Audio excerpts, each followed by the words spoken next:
बड़ी खबर, कांग्रेस ने बुलाई है अहम मीटिंग। दिल्ली से इस वक्त बड़ी खबर, कांग्रेस कार्य समिति सदस्यों की ये बैठक होने जा रही है। आज शाम करीब 5 बजे कांग्रेस ने मीटिंग बुलाई है। कांग्रेस ने एक अहम मीटिंग आज बुलाई है। अब देखना होगा कि विपक्ष आखिर क्या रणनीति बनाता है। इस खबर पर अधिक अपडेट्स के साथ मेरे सहयोगी मोहित शुक्ला जुड़ चुके हैं। मोहित, लगातार हम देख रहे हैं सीरीज ऑफ मीटिंग। अभी जो बैठक चल रही है कैबिनेट की, उसको लेकर क्या जानकारी है? प्रेस ब्रीफ में तो जानकारी दे दी गई कि आखिर किस तरीके से ऑपरेशन सिंदूर को अंजाम दिया गया। कैबिनेट बैठक से जुड़ी क्या जानकारी है? और देखिए करिश्मा, आपको बताना चाहूंगा और साथ ही थोड़ी सी हल्की सी इसमें तब्दीली कर देता हूं। कैबिनेट की मीटिंग खत्म हो चुकी है और सभी कैबिनेट के जितने भी मंत्री हैं एक एक करके अब यहां से जा चुके हैं। और आपको मैं बताऊं कि अब मीटिंग खत्म हुए थोड़ा सा टाइम हो चुका है और इसी के साथ साथ जो सीसीएस की मीटिंग थी वो भी खत्म हो चुकी है। दूसरी तरफ मैं आपको बताना चाहूंगा, इस मीटिंग के बाद जो मैं कैबिनेट मीटिंग का जिक्र कर रहा हूं, उसके बाद रक्षा मंत्री राजनाथ सिंह और गृह मंत्री अमित शाह लगभग 10 से 12 मिनट प्रधानमंत्री नरेंद्र मोदी के साथ रुके थे। यानी कि सारे मंत्री निकल गए, उसके वो 10-12 मिनट के बाद निकले हैं। तो हो सकता है कुछ और राब्ता हुआ हो, कुछ और बात हुई हो। इसके बाद मैं आपको बताऊं कि जो कार्य समिति की मीटिंग की आप जिक्र कर रहे हैं, वो मीटिंग 5 बजे नहीं होकर 3 बजे है। उसके भी समय में तब्दीली कर दी गई है, उसको आगे बढ़ा दिया गया है। मैं आपको बताऊं कि वो 3 बजे मीटिंग कार्य समिति की कांग्रेस पार्टी ने बुलाई है। इसके अलावा मैं आपको एक और जानकारी, अहम जानकारी दे देता हूं। वो अहम जानकारी ये है कि सर्वदलीय मीटिंग बुलाई गई है, ऑल पार्टी मीटिंग बुलाई गई है, जो कि कल 11 बजे होगी। यानी कि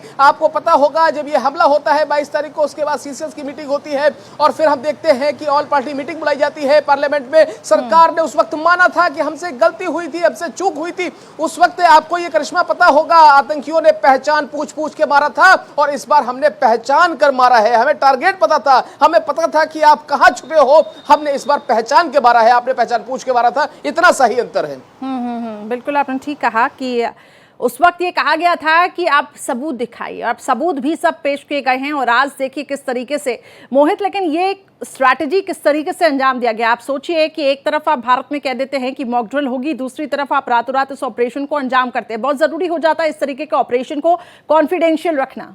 बिल्कुल करिश्मा, देखिए भारत में मॉक ड्रिल होनी थी, भारत में सायरन बजने थे, लेकिन उससे पहले ही क्या होता है, रात लगभग 1-1:30 बजे के आसपास पाकिस्तान में ही सायरन बज जाते हैं। और वो मॉक ड्रिल वाले सायरन नहीं थे, वो रियल सायरन थे, वो रियल सायरन थे। बैंड बज गई है पाकिस्तान की और पाकिस्तान ये कह रहा है, ख्वाजा आसिफ साहब को सुनो, आप सूत्र ये बता रहे हैं, वो ये कह रहे हैं कि भाई साहब हमारी हालत खस्ता है। उससे पहले वो खुद वहां की पाकिस्तान की लोकसभा में खड़े होकर इस बात को वो स्वीकार कर चुके हैं। उन्होंने साफ साफ कहा कि हमारे जंगी हालात नहीं, हम जंग में नहीं रह सकते हैं। तुर्किया ने कोई बहुत बड़े लेवल पर उनका साथ देने से मना कर दिया। चाइना कह रहा है कि भैया इस आतंकवाद के मुद्दे पर आप लोग बैलेंसिंग चीजें रखिए। इसके अलावा आप देखिए जितने भी मुस्लिम कंट्रीज हैं वो भी ये कह रहे हैं कि बैलेंसिंग मामला रखिए। तो आप एक बात समझ लीजिए, ना पापा साथ है, ना उनके साथ उनका पड़ोसी मुल्क तुर्की साथ है, तो ना चाइना का साथ है, ना बिल्कुल मोहित, पाकिस्तान सोच रहा था कि जिनको वो दोस्त मानता है वो पाकिस्तान को सपोर्ट करेंगे, लेकिन दरअसल यहाँ पे उल्टा हुआ। मोहित, इससे पहले हम बात कर रहे थे कि आखिर किस कॉन्फिडेंशियल तरीके से इस ऑपरेशन को अंजाम दिया गया।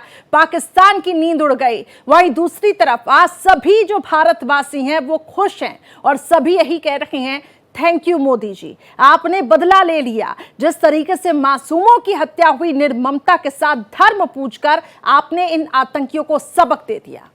और बिल्कुल करिश्मा, आप सही कह रही हैं। बस इसमें एक लाइन थोड़ी सी और जोड़ दीजिए। अब ऐसा लग रहा है कि मोदी हैं तो मुमकिन है, और मोदी ने खुद हमारे देखिए सेनाओं को कहा था कि हमारी देश की तीनों सेनाएं पूरी तरीके से उन्हें खुली छूट है कि आप जाइए, टारगेट सेट कीजिए, जगह पता लगाइए और आप टारगेट सेट करने के बाद हमला कीजिए। और आप समझिए कि सेनाओं को जब खुली छूट देने की बात कही गई थी तब भी मेरी मौजूदगी इसी 7 लोक कल्याण मार्ग के ठीक बाहर थी और आज भी है। तो आप समझिए कि प्रधानमंत्री नरेंद्र मोदी का इतना कहभर देना हमारी सेनाओं के अंदर कितना मनोबल बढ़ाता है, कितना उनके अंदर ऊर्जा भरता है। यही वजह है कि जब आज सायरन बजाने की तैयारी हिंदुस्तान में हो रही थी, ये जो मैं और आप बात कर रहे हैं, हो सकता है थोड़े देर बाद आज यहाँ पर ड्रिल शुरू हो जाती, लेकिन वो सायरन कल पाकिस्तान में ही बच गए। आप यकीनन आप एक बात समझिए, अजहर मसूद ये कौन है? ये आप समझिए कांधार हमले का मास्टरमाइंड। आप समझिए अजहर मसूद हो, इसके अलावा चाहे वो लकवी हो, चाहे वो दूसरे अगर आतंकवादियों की हम बात करें, रऊफ की बात करें या फिर हम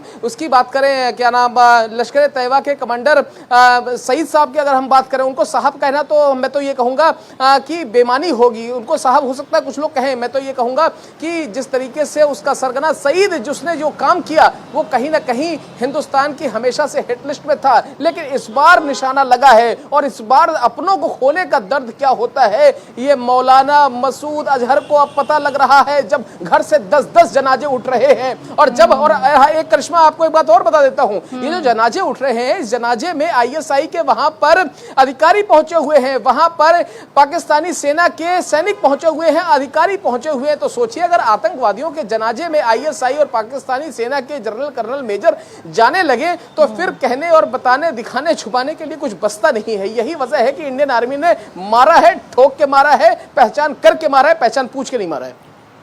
बिल्कुल ठीक मोहित, और लगातार हम देख रहे हैं कि इन आकाओं की नींद इस वक्त उड़ी हुई है आतंकियों के।